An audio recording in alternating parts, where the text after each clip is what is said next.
우리는 계속해서 로마서 12장 이후에 거듭난 사람의 모습 어떠한 것인지를 살펴보고 있습니다. 특별히 13장 이후에는 외적으로 드러나는 거듭난 사람으로서의 삶이 어떤 것이어야 될 것인가를 교훈하고 있는 내용인데, 문제는 거듭났다라고 하는 것이 내적인 문제입니다. 외적으로 알 수 없다는 것입니다. 겉으로 확인할 수 있는 것이 아니라는 의미입니다. 거듭났음을 확인할 수 있는 것은 하나님의 말씀과 성령의 역사심을 통해서입니다. 말씀을 통한 확신을 가질 수 있도록 성령이 우리 안에서 믿음을 가지게 하시고 고백하게 하시고 또 그 믿음을 유지하게 하시고 항상 우리로 하여금 하나님의 자녀로 살 수 있도록 의지를 가지게 하시고 또 다시 돌이키게 하시고 끊임없이 우리를 간섭하시는 가운데 하나님의 자녀라고 하는 신분을 기뻐하도록 하셨습니다. 그런 의미에서 거듭남이라고 하는 것은 믿음으로 내적이고 그리고 영적으로 확인할 수 있게 되어 있습니다. 그런 의미에서 이 거듭남이라고 하는 것은 지극히 주관적인 표현일 수 있습니다. 이것은 제도적으로 어떤 자격증을 따는 것처럼 생각할 수 있는 것이 아니기 때문에 스스로 때로는 의심이 생길 수도 있습니다. 그럼에도 불구하고 거듭남과 구원의 확신은 성령님께서 우리 안에서 끊임없이 유지시켜 주십니다. 거듭남은 하나님의 은혜로 주어진 것이기 때문입니다. 구원은 하나님께서 주시는 선물이고 그것은 하나님의 권세와 능력으로 사랑하시는 자에게 끊임없이 확인시켜 주시고 다시 돌이켜 하나님의 자녀의 신분인 것을 깨닫게 하십니다. 그러나 내적인 변화는 반드시 외적인 변화를 동반하게 되어 있습니다. 그런 의미에서 이 부분을 말씀하는 것이 바로 이 14절 이후에 있는 말씀, 14장 이후에 있는 말씀이라고 생각하시면 되겠습니다. 이것을 거듭난 인격이라고 저는 말씀을 드리고 있습니다.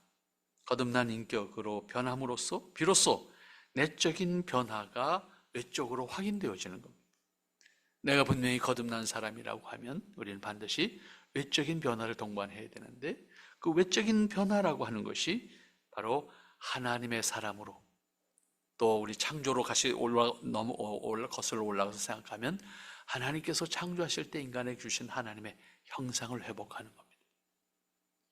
이것이 사실은 우리가 이 땅에 사는 동안에 신앙으로 이루어야 되는 과제예요. 근데 이 과제라고 생각하지 않는 것이 복음을 받아들인 것으로 구원받았다는 것으로 만족하는 거기서 멈추는 신앙의 문제가 있는 거예요. 그러니까 분명히 그리스도인이고 분명히 복음을 믿는데 변화된 인격이 동반되지 않는 거예요. 이 부분을 과제로 우리가 인식을 할 수가 있어야 된다고 하는 의미입니다. 그런 의미에서 그리스도인의 인격은 거듭난 모습을 담아내야 되는 것이고 또 거듭난 인격을 형성시키는 것이 우리의 신앙생활이고 그것은 우리의 책임이고 그것은 우리의 본분입니다. 내가 거듭났다고 분명히 확인한다면 그것은 거듭난 사람으로서 내 모습, 내 말, 내 삶이 변화되어야 한다는 의미입니다. 그것의 구체적인 가르침이 이제 이 14장에 나오는 이야기들이거든요. 오늘 17절 말씀 볼 차례가 되겠는데 17절 말씀에서 교훈하는 게 뭡니까? 하나님의 나라는 먹는 것과 마시는 것이 아니고 오직 성령 안에서 의와 평강과 희락이라고 말씀했습니다. 결국 거듭난 인격 속에 담겨져야 될 것은 세 가지 단어를 담고 있어요. 의와 평강과 희락을 담는 거예요. 앞에 하나님 나라는 먹는 것과 마시는 것이 아니요. 이 먹는 것과 마시는 것이 아니다라고 하는 말은 먹는 문제 때문에 지금 이야기가 나왔잖아요.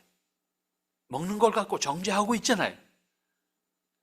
이 문제를 전제하는 거예요. 먹는다, 먹지 않는다, 그게 답이 아니다. 그 말. 더 근본적으로 들어가서 생각해야 될 것은 성령 안에서 의와 평강과 희락을 줬느냐라고 하는 문제입니다. 이것이 없이 단지 먹었다 안 먹었다를 가지고 지금 따지고 있다고 하면 그것으로 인해서 오히려 형제를 실족하게 할 것이다. 거듭난 사람에게 동반되어야 되는 모습, 성령 안에 의와 평강과 희락을 줬는 사람의 모습입니다. 사람이 살면서 경험하게 되는 환경과 사람과의 관계, 또 우리가 살아가는 모든 상황 속에서 일어나는 사건들, 질병들, 다양한 현실 속에 우리는 맞닥뜨리게 됩니다. 그러한 현실에서 그리스도인으로서 우리는 어떠한 모습, 어떠한 자세, 어떠한 말로 대처하고 감당할 수 있을 것인가 라고 하는 것입니다. 결코 쉽지 않은 일들입니다. 실제로 삶의 현장에서 각각 경험하게 되는 상황들을 우리는 말로 다 표현할 수 없을 만큼 때로는 어려움이 있고 분노함이 있습니다. 특별히 어려운 것은 사람들과의 관계에서 더 그렇습니다. 공적으로 대할 때, 사적으로 대할 때, 그리고 어떤 일을 통해서 함께 할 때 더 가깝게는 한 가족 구성원으로서의 관계에 있어서조차도 때로는 이견이 있게 되고 다툼이 있게 되고 어려울 때가 있습니다. 우리는 다시 생각해야 됩니다. 아담 이후의 모든 사람은 다르지 않습니다. 아담 이후의 모든 사람은 똑같습니다. 상황이 어떻든 역사적 배경이 어떻든 사람 관계가 다르지 않다는 의미입니다. 앞으로 주님이 다시 오셔서 하나님 나라를 완성하실 때까지 환경은 다를 수 있어도 사람의 관계는 다르지 않습니다. 똑같습니다. 민족도 그리고 나라도 언어도 다 다르지만 다르지 않은 것은 이 상황입니다. 사람의 관계는 다르지 않습니다. 그런데 그러한 상황에서 거듭난 인격은 어떠한 모습으로, 어떠한 자세로 하나님 앞에 살아가는 것이 합당한 것인가? 어떠한 모습이 거듭난 인격을 가진 사람의 모습인가? 라고 말할 때 여기 17절 말씀에서 성령 안에 의와 평강과 희락을 줬는 것이다. 이렇게 답을 하고 있습니다. 여기서 성령 안에라고 하는 전치사구를 주목해 볼 필요가 있습니다. 거듭난 인격은 이 말 속에서 우리가 찾아보게 되는 것이 성령의 역사하심 안에 있어야 한다라고 하는 의미입니다. 거듭난 인격은 성령의 역사하심에 자발적으로 순종하는 모습이어야 된다, 그런 의미가 들 겁니다. 이 과정 속에서 거듭난 사람은 성령 안에 있어야 된다는 말씀이고, 이 성령 안에 있어야 된다는 말씀은 결과적으로 자기를 부정하지 않고서는 안 되는 문제입니다. 어떤 번역에서는 성령에 의해서 주어지는 것이라고 번역하고 있습니다. 다시 말해 성령의 인도하심에 순종하는 그 순종의 길은 의와 평강과 희락을 이루는 것입니다. 다시 말하면 거듭난 인격은 자신이 사는 것이 아닙니다. 성령님의 역사하심과 인도하심에 따르는 것인데 그 열매가 의와 평강과 희락이라고 하는 겁니다. 나만의 의가 아닙니다. 모두의 의가 되어야 됩니다. 나만의 평강이 아닙니다. 모두의 평강이어야 합니다. 나만의 기쁨이 아닙니다. 모두의 기쁨이어야 됩니다. 이 과정 속에서 내가 부정되고 아직 변하지 않는 본성을 내려놓을 수 있어야 합니다. 이것을 우리는 끊임없이 아파해야 하고 끊임없이 돌이켜야 되고 회개해야 되고 그 과정을 통해서 나를 만드는 거예요. 하나님의 사람으로, 하나님의 인격을 가진 사람으로 나를 만들어가는 것이 신앙생활입니다. 거듭난 사람의 삶의 자세이어야 한다는 겁니다. 인간의 타락한 본성은 아름다운 것 같지만 아픔과 슬픔이 열매입니다. 다르지 않습니다. 언제나 좋은 것 같지만 그렇지 않음을 우리는 늘 경험하고 있습니다. 따라서 거듭난 인격이라고 하면 성령님 안에서 반드시 동반되는 모습이 의와 평강과 희락을 쫓는 것이어야 합니다. 그것이 가정에서도, 그것이 이웃과의 관계에서, 친구와의 관계에서. 그런데 쉽지 않은 것이 뭡니까? 내 생각과 같지 않다는 거예요. 대상이 있다는 거예요. 같지 않다는 거예요. 여기에 어려움이 있는 거예요. 이 어려움을 고민해야 되는 거예요. 고민이 없어지는 것이 아닙니다. 신앙을 하면 고민이 없어지는 것이 아니고 어떤 의미로 고민이 생기는데 다만 그 고민이 고민을 낳는 게 아니에요. 그 고민은 의와 평강과 희락을 동반하는 것. 그래서 늘 감사할 수 있는 거예요. 이것은 거듭난 사람이 자기 안에 자기 인격에 담아야 할 하나님의 형상이라는 말씀으로 드립니다. 거듭난 사람이라고 하면 어떠한 상황에서도 의와 평강과 희락을 담아내는 인격, 그것을 목적으로 인도하시는 성령님께 순종하는 자세, 이것은 신앙으로 이루어야 하는 그리스도인의 모습입니다. 누가 대신해 줄 수 있는 것이 결코 아닙니다. 전적으로 자신이 감당해야 되고 자신 안에 담아야 되는 인격의 요소이고 하나님의 형상이라고 하는 것을 우리는 분명히 기억을 해야 합니다. 여기서 그리스도인은 자신에 대한 깊은 성찰을 항상 하지 않으면 안 되는 겁니다. 이것은 누가 대신해 주거나 어느 날 그냥 내 안에 만들어질 수 있는 것이 아닙니다. 스스로 자신을 돌아보면서 과연 거듭난 사람으로서 주어진 환경과 관계에서 여기서 말씀하고 있는 것과 같은 자신을 고백할 수 있을까? 우리는 끊임없이 이에 대한 확인을 해야 되고, 그 확인하는 과정 속에서 우리는 우리 스스로를 하나님의 형상을 담아내는 사람으로서 자신의 부족함이 무엇인지를 깨우치고 그 부족함을 채우는 수고, 애씀, 노력이 있어야 합니다. 그리고 그 과정에서 자신에 대한 깊은 성찰과 함께 하나님 앞에서 의와 평강과 희락을 함께 추구하는 관계를 만들어 가야 합니다. 이것이 그리스도인으로서 살아가는 과정에서 감당해야 되는 과제다, 이렇게 말씀을 드릴 수 있겠습니다. 그런 의미에서 하나님의 형상을 우리 안에 담는 것은 신앙의 문제입니다. 선택의 문제가 아닙니다. 이것은 반드시 담아야 되는 문제. 신앙과 인격을 그래서 분리하면 안 된다는 말씀을 끊임없이 드리는 이유가 여기 있는 거예요. 우리의 신앙은 곧 인격이라는 의미입니다. 그런 의미에서 우리의 인격 안에 성령님의 인도하심 안에 있는 의와 평강과 희락을 좇는 자세로 사람을 대하고 사물을 대하고 그리고 모든 것을 이루는 데 있어서 우리가 함께 부딪히면서 그 과정 속에서도 끊임없이 하나님의 의와 하나님의 평강과 하나님의 희락을, 기쁨을 좇는 자의 모습이어야 한다는 것입니다. 그 다음 18절 말씀에 이어지는 교훈이 있습니다. 18절 말씀에서 이어지는 교훈은 뭡니까? 이로써 그리스도를 섬기는 자는 하나님을 기쁘시게 하며 사람에게도 칭찬을 받는 사람이다. 여기서 말하는 이로써 앞에 17절 성령 안에 있는 의와 평강과 희락을 조춤으로 말미암아서 그리스도를 섬기는 자는 하나님을 기쁘시게 하는 사람이고 사람들에게도 칭찬을 받는 사람의 모습입니다. 이 두 가지 과제 우리에게 주어집니다. 18절 말씀에서 주어지는 두 가지 과제는 뭡니까? 그리스도를 섬기는 자, 거듭난 사람, 동일어입니다. 그럼 결국 그리스도를 섬기는 사람, 거듭난 사람, 17절 말씀에서 지적했던 것이 뭡니까? 그리스도인이라고 하면 단지 먹는 것과 마시는 것에 있지 않다. 그것에 매이는 것이 아니라 그것에 매이는 것으로서 신앙을 증명할 수 있는 것이 아니고 그것을 넘어서 의와 평강과 희락을 이룰 수 있는 성령의 역사하심 안에서 행하는 사람이어야 한다. 이것이 17절에서 강조된 말씀입니다.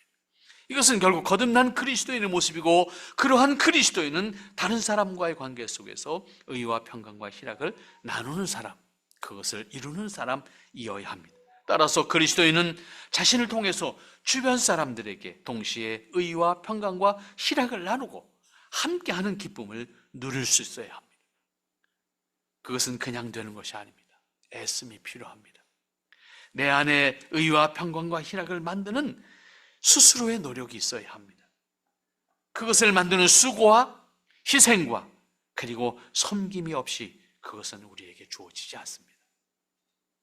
누군가 감당하는 수고가 있고 양보가 있고 희생이 있을 때 함께 이루고 함께 누릴 수 있는 것이 의와 평강과 희락입니다. 하늘에서 뚝 떨어져서 우리에게 주어지지 않습니다. 그것을 이루는 수고, 그것을 이루는 헌신, 그것을 이루는 시간이 우리에게 필요한 것입니다. 10절, 18절 말씀은 그것을 전제로 해서 그리스도를 섬기는 자, 이렇게 표현했습니다. 거듭난 사람이라고 하는 의미입니다. 거듭난 사람으로서 그리스도인은 의미가 될 것인데, 그런 의미에서 그리스도인은 거듭난 사람으로서 그 그리스도를 섬기는 사람입니다. 그리고 그리스도를 섬기는 사람은 어떤 사람? 하나님을 기쁘시게 하는 사람. 하나님을 기쁘시게 하는 사람. 근데 사실 이 말을 해놓고 우리가 생각해 보면요, 우리가 무슨 재주로 하나님을 기쁘시게 할까? 한번 생각해 보세요. 재주로 하나님을 기쁘시게 하는 것이 아닙니다.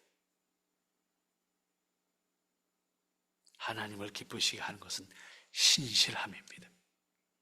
하나님을 향한 신실함, 하나님께 대한 신실함, 있는 그대로 신실한 겁니다. 그 이상 아닙니다. 우리가 무슨 재주로 하나님을 기쁘게 합니까? 하나님이 우리를 기뻐하시는 거예요. 사실은 따지고 보면 그 사실을 깨우치고 우리는 하나님 앞에 신실하게 우리 있는 그대로 하나님 앞에 나아가는 겁니다. 하나님의 긍휼을 구하는 겁니다. 하나님의 사랑을 고백하는 겁니다.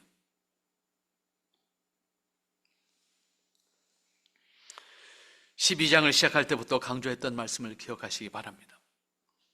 인간의 타락이란 하나님 중심에서 인간 중심으로, 자기 중심으로 생각과 가치관이 바뀐 것이라고 하는 바뀐 것을 의미한다라고 하는 말씀을 드렸습니다. 같은 맥락에서 생각하면 이 말씀이 이해가 됩니다. 거듭난 사람은 자기를 중심으로 기뻐하는 것이 아니라 하나님이 기뻐하시는 것을 기뻐하는 겁니다. 하나님이 기뻐하시는 것을 생각하고 그것을 행하며 하나님과 함께 기뻐하는 사람입니다. 이것이 거듭난 사람의 인격 속에서 자연스럽게 동반되어져야 합니다. 내가 기뻐하는 것을 쫓아가는 것이 아니라 하나님이 기뻐하시는 것에 동참하는 겁니다. 그러나 우리의 모습이 한없이 부족합니다. 하나님 만족할 수 없습니다. 그럼에도 불구하고 우리의 신실함을 하나님은 기뻐하시겠다는 겁니다. 하나님이 우리의 행동이 완전해서 기뻐하시는 것이 아닙니다. 우리에 있는 그대로 하나님 앞에 신실하기를 원하는 그것을 기뻐하시겠다는 겁니다. 하나님 앞에서 우리가 할 수 있는 거 없어요, 사실은. 그럼에도 불구하고 하나님은 우리는 그 기쁨에 동참하기를 원하십니다. 왜? 하나님의 형상을 주신 인간이기 때문에. 인격으로 대하시는 거지. 여러분, 이것 한번 상상해 보세요. 정말로 소름 돋는 하나님의 사랑입니다. 근데 이 사랑을, 이 가치를 우리가 못 깨닫고 못 누린다면 이건 참으로 불쌍한 거죠. 아담이 그랬던 것처럼 사람은 본능적으로 자기를 중심으로 기뻐하게 되어 있습니다. 이건 타락한 본성이에요. 이건 죽을 때까지 안 없어집니다. 우리 안에 어딘가 숨어 있어요. 끊임없이 나옵니다. 그런 의미에서 그리스도인은 매우 의도적으로 하나님을 중심으로 기뻐하는 사람이 되어야 하고, 하나님을 기쁘시게 하는 나의 모습이 어떤 것일지를 하나님 앞에 신실함으로 서 나가야 합니다. 이어지는 말씀은 거듭난 사람은 사람에게도 칭찬받는 사람이다 정의를 내렸습니다. 어떤 의미에서 이 말씀은 더 어렵습니다. 사실은요, 하나님은 긍휼히 여겨주시는데 사람은 이게 안 되거든. 응? 우리가 얼마나 부족해도 하나님은 긍휼히 여겨주신다고. 근데 사람은 이게 안 된다고. 같이 화내니까. 그러니까 어떻게 보면요, 하나님을 기쁘시게 하는 것보다 사람을 기뻐하는 게 기쁘게 하는 것이 더 어렵습니다, 사실은.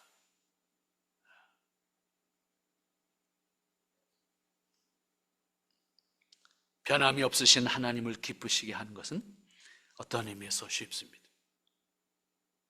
신실하면 되는, 손 들고 나아가면 됩니다. 그런데 사람은 시시때때로 변합니다. 그래서 어려움이 더 감당하기가 부담스럽습니다. 또 어떤 경우는 종교적인 이유로 하나님을 기쁘시게 하기 위해서 사람을 부정하거나 배격하는 경우도 있습니다. 극단적인 원리주의 신앙을 하게 되면 이러한 현상들이 동반됩니다. 그러나 바울은 분명히 말합니다. 그리스도인은 하나님을 기쁘시게 하는 것과 함께 사람에게도 칭찬을 받아야 한다. 그것을 전제로 하는 것이 17장 첫 번째 말. 먹는 것으로 인해서, 먹는 것으로 인해서, 먹는 것과 마시는 것에 매이지 않는, 그게 답이 아니다. 왜냐하면 하나님의 형상을 유일하게 소유하고 있는 것이 사람이기 때문입니다. 하나님의 성상을 주어서 만드시고 그 형상을 따라서 하나님과 함께 기뻐하도록 하셨기 때문에 하나님을 기쁘시게 하는 것은 물론이고 사람들에게도 칭찬받을 수 있어야 하는 것이 거듭난 사람의 진정한 모습이어야 한다는 겁니다. 이렇게 거듭난 사람은 하나님을 중심으로 기뻐할 수 있어야 하고 사람들에게도 동시에 칭찬을 받을 수 있는 사람이 되어야 합니다. 그러한 사람이 되도록 자신을 만들어야 하고 이것은 말처럼 결코 쉬운 일이 아닙니다. 노력하면 할수록 오히려 위축당할 수도 있습니다. 그도 그럴 것이 함께하는 사람들이 자기와 같지 않기 때문이고 상대가 있는 관계에서 모든 사람에게 칭찬을 받는 것은 결코 쉽지 않습니다. 여기서 그리스도인이 분명하게 해야 될 것은 있습니다. 하나님을 기쁘시게 하는 것을 양보하는 것이 아닙니다. 그것을 인정받는 겁니다. 그러나 사람들과의 관계 속에서 신실함과 신뢰를 잃어버려서는 안 됩니다. 그래서 사람들로부터도 칭찬을 받고 존경을 받을 수 있는 사람이 되어야 하는 겁니다. 이어서 19절 말씀 갑니다. 그러므로 우리가 화평의 일과 서로 덕을 세우는 일을 힘쓴다, 이런 표현이었습니다. 거듭난 사람이 가져야 될 삶 속에서 그 신앙의 외적인 모습이 어떠한 것일까라고 하는 겁니다. 화평의 일과 서로 덕을 세우는 일을 힘쓴다. 사람들과의 관계 속에서 두 가지 말씀했습니다. 화평을 이루는 것, 또 하나는 덕을 세우는 겁니다. 거듭난 사람이 힘써야 될 것을 말씀하고 있는 것입니다. 본질을 보지 못하고 형식이나 외적인 것에 매여서 진리를 왜곡시키는 것은 참으로 어리석은 일입니다.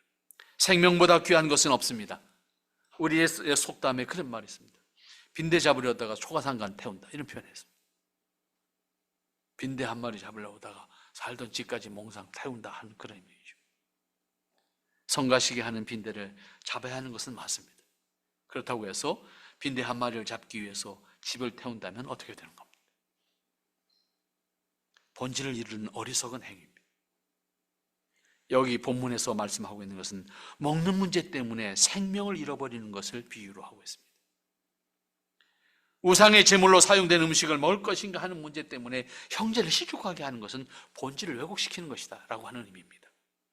따라서 바울은 강력하게 하나님 나라는 먹는 것과 마시는 것에 있는 것이 아니다 정리를 합니다. 즉 우상의 제물로 사용됐던 음식을 먹을 것인가 먹지 않을 것인가, 또한 그것을 먹을 수 있다 없다, 그것을 기준으로 하나님 나라가 보장되는 것이 아니다는 의미입니다. 그것은 음식 자체가 하나님 나라를 허락받을 수 있는 기준이 될 수 없다는 의미입니다.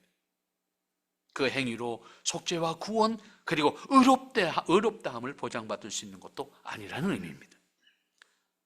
아무도 없이 한 사람이 개인만 살아가는 환경 속에서 결정한 것이라고 하면 어떤 판단을 하고 어떤 행동을 하든 관계없습니다.